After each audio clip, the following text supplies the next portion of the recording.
오늘 배울 시는 저문강의 사불시골호라는 정희성님의 시인데, 이거는 옛날엔 좀 많이 나왔지만 요즘은 자주 안 나오는 시긴 한데, 그래도 현대 사회의 어떤 노동자의 고단한 삶이라든지 현대 사회의 어떤 사회적 약자에 관한 얘기니까 그래도 한 번쯤은 배워볼 만한 시야. 자, 봐봐. 제일 처음에 흐르는 것이 물뿐이랴 이렇게 적했어. 흐르는 것이 물뿐이랴. 물 말고도 다른 게 있다는 뜻이겠지, 그지? 자, 물은 막 흘러가는 거잖아. 이것처럼 또 물 말고 흘러가는 게 뭐가 있나 그러면 여기에서는 다른 거 말고 노동자들의 삶도 역시 흘러가는 거다. 물처럼 흘러가는 게 노동자의 삶이다 라고 얘기한 거야. 자, 처음이라서 왜 그런지 모르겠지만 쭉 끝에까지 가면 그게 노동자의 삶이라는 걸 알 수 있어. 흐르는 것은 흐르는 것은 물뿐이 아니다 라는 뜻이고, 우리가 저와 같아서, 저가 뭐지? 여기서는 앞에 있는 흐르는 물이겠지. 우리가 저와 같아서, 흐르는 물과 같아서 강변에 나가 삽을 씻으며, 삽 내몰쳐봐. 이런 걸 노동자들을 대표하는 도구를 가지고 노동자를 표현했으니까 여기서는 삽이라는 게 노동자를 말하는 거야. 노동자가 하는 노동의 가장 그 기본적인 수단이라고 보여지는 삽을 갖다 동원했어. 그래서 삽을 씻으며, 삽을 언제 씻지? 노동이 끝난 다음에 씻겠지, 그지? 거기 슬픔도 퍼다 버린다. 자, 노동자의 삶의 어떤 슬픔, 그러니까 힘겨움이라든지 고통스러움, 막 이런 걸 갖다가 거기 삽을 씻으면서 다 갖다 버린다. 삽을 씻는 것처럼 노동자의 고통 비애도 함께 씻어버린다, 이런 얘기야. 그러니까 여기는 강물이 흘러가는 것처럼 노동자의 삶도 흘러간다, 뭐 이런 얘기를 하는 거야. 강물에다가 노동자의 삶의 비애를 씻어버렸다, 뭐 이런 얘기야. 일이 끝나 저물어 스스로 깊어가는 강을 보며, 자, 스스로 깊어가는 강 밑줄 쳐볼까? 스스로 깊어가는 강은, 자, 이건 노동자의 슬픔을 속으로 사귀고 있는 거야. 그러니까 노동자가 살아가는 게 뭐 경제적인 부분도 있고 육체적인 부분도 있고 뭐 사회적인 부분도 있고 여러 가지가 있는데, 그런 비애와 슬픔을 스스로 깊어간다라는 얘기는 마음속에 이렇게 뿌리내리고 아픔이 계속 이어져 간다는 얘기야. 자, 스스로 깊어가는 강을 보면서 쭈그려 앉아 담배나 피우고, 담배, 이거는 해소제, 해소. 자, 담배나 피우고, 원래는 적극적으로 뭔가 개선하고 의지를 보여야 하는데, 이런 노동자의 비애, 슬픈 삶을 극복하려고 해야 되는데 할 수 있는 게 없어. 그게 뭐냐면 담배나 피우고 밑에 나는 돌아갈 뿐이다. 이 뿐이라는 말이 바로 노동자가 적극적으로 뭔가 개선하지 못하고 무기력하고 체념적이고 소극적인 태도를 드러난 게 뭐냐 그러면, 담배나의 나, 돌아갈 뿐이다의 뿐, 이건 나뿐, 이런 조사 혹은 의존 명사를 가지고 무기력한 삶, 소극적인 삶을 이야기하고 있다. 그게 노동자의 삶이야. 삶에 대해서 체념의 정서가 나타난다. 적극적으로 뭘 극복하고 이런 게 아니라 담배나 피우고 그냥 돌아가는 게 전부야. 이게 소극적인 삶을 말하는 거야.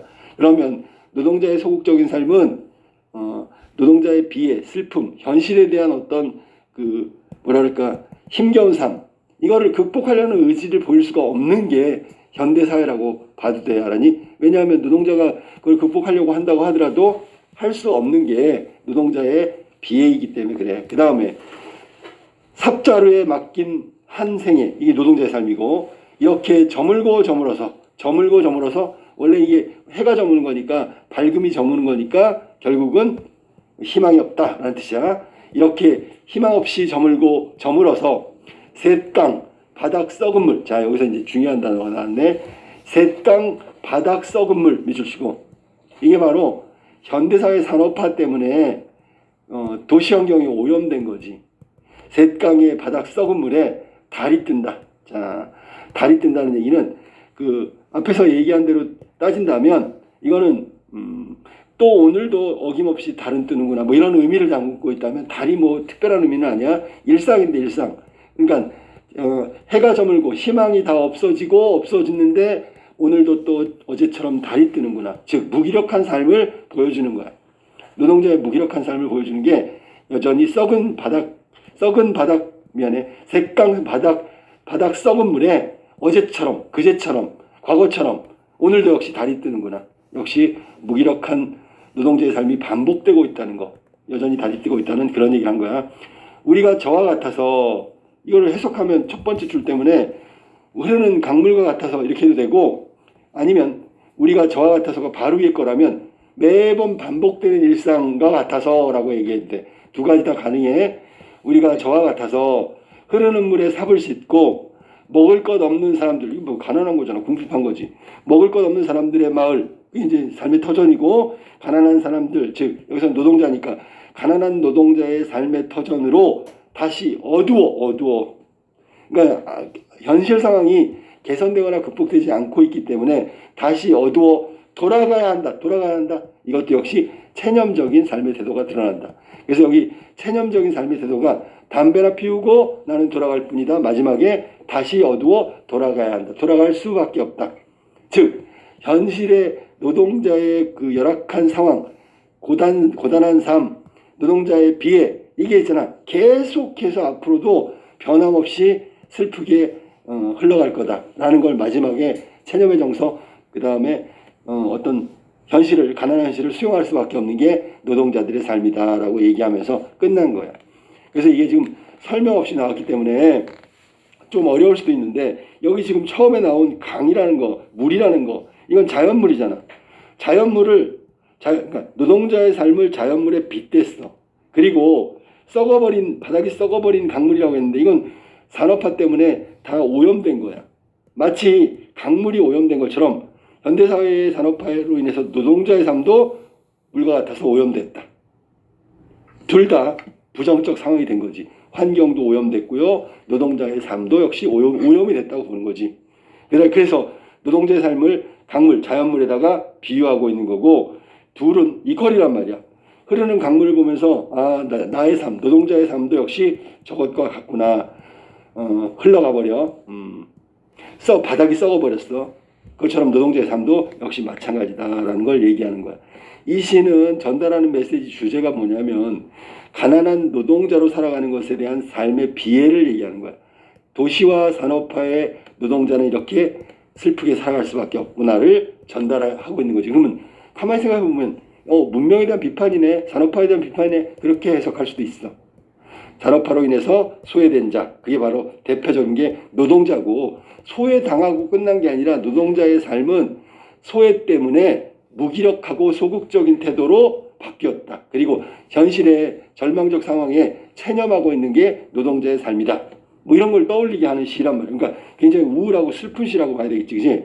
그리고 여기서 본다면, 자, 산업화가 과연 무엇을 위해서 동기가 뭘까? 그러면 다 잘 살려고 하는 건데, 문제는 다 잘 살려고 했었는데 결국 이렇게 소외되거나 제외되는, 부유한 삶에서 제외되는 노동자가 분명히 존재하지. 이런 걸 자아성찰 반성적이라고 해야 된단 말이야. 그런 산업화에 대해서 비판하고 있는 게 이 시야. 자, 그러면 이 시의 특징 한번 볼까? 이 시는 있잖아. 아까 얘기했지만 노동자의 삶, 이게 이제 산업화에 소외된 어떤 계층인데 그 삶을 자연물에 비유하고 있다. 자연물에 비유하고 있어. 물, 대표적인 게 거기 셋강 바닥 썩은 물이라고 그랬지, 그지? 그 다음에 여기는 지금 감정을 최대한 자제하고 있어. 그래서 슬프다, 뭐 분하다, 원통하다, 앞에서 배운 농부처럼 울분이 가득하고 이런 것들이 겉으로 드러나지 않고 있단 말이야. 그냥 담담하게 얘기하고 있어. 담담하게. 절제된 어조. 절제가 뭐냐면 감정을 겉으로 드러내지 않았단 말이야. 그러니까 정서를 표현한 게 없으면 절제라고 얘기하면 돼. 절제. 참 자제하고 절제하고 있다. 이게 어조야. 그래서 더더욱 노동자의 비애가 아프게 느껴진다. 이 시의 특징이란 말이야. 이 시에는 자연물, 강물도 있고 달도 있단 말이야. 달. 여기서는 뭐 밝음 뭐 이런 거 하지 말고 여전히 반복되는 노동자의 비애가 계속 반복될 수밖에 없다는 걸, 그걸 오늘도 달이 뜨는구나 뭐 이런 얘기를 하면서 자연물을 갖고 얘기했어. 알았니?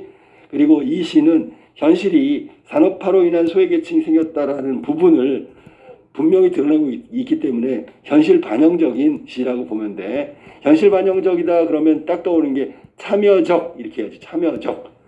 현실을 비판하거나 현실을 개선하거나 현실에 잘못된 걸 외치거나 그러면 현실 참여적이라고 하는 거야. 그런데 똑같은 현실 참여적인데 이게 일제강점기 시로 가면 현실에 대한 저항이라고 하는 거야. 아니? 그러면 일제강점기가 배경이면 저항시가 되는 거고 저항적이 되는 거고 이렇게 일제강점기 이후에 산업화, 뭐 도시화, 근대화 뭐 이런 것들이 나오면 현실 참여적이라고 이름을 바꾸기만 하면 돼. 알겠지?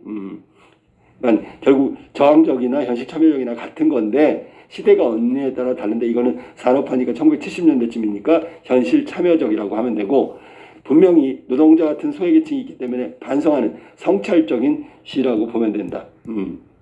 그러면 마지막 노동자의 삶과 강물의 삶은 어떻게 같을까? 자, 첫 번째 시의 내용대로야. 강물은 흘러가잖아. 이 흘러가는 게 노동자한테는 고단한 삶이 이렇게 흘러간다, 지나간다, 계속 간다 이런 뜻이야. 그러니까 강물하고 노동자의 삶은 그게 흘러간다는 부분에서 고단한 하루가 지나가고 강물도 흘러가고 똑같이 흘러간다는 의미로 같고 두 번째는 뭐냐면 강물은 여기서 보면 오늘도 저물고 저물어서 저물다는 게 뭐야? 그러면 해가 떴다가 해가 지는 거란 말이지. 해가 밝음이라면 밝음이 져버린다는 건 어둠이고 어둡다는 건 노동자한테는 강물이 어둠이 오는 것처럼 노동자에게는 현실의 비애, 삶의 비애가 온다. 뭐 이런 것도 같은 거고 스스로 깊어가는 강물이라고 아까 나왔잖아. 스스로 강물도 스스로 깊어가고 노동자도 비애, 슬픔이 점점 깊어간다. 그래서 이 강물과 노동자는 이퀄이 되는 거예요. 다시 한번 마지막 거 스스로 깊어가는 게 강물이라면 점점 비애가 깊어지는 게 강물이다. 미안해. 노동자의 삶이다. 그래서 이퀄이 되는 거야. 이해됐니? 현실 참여적이고 성찰적인 전문 강의 삽을 씻고 나는 노동자의 비애에 관한 시였어.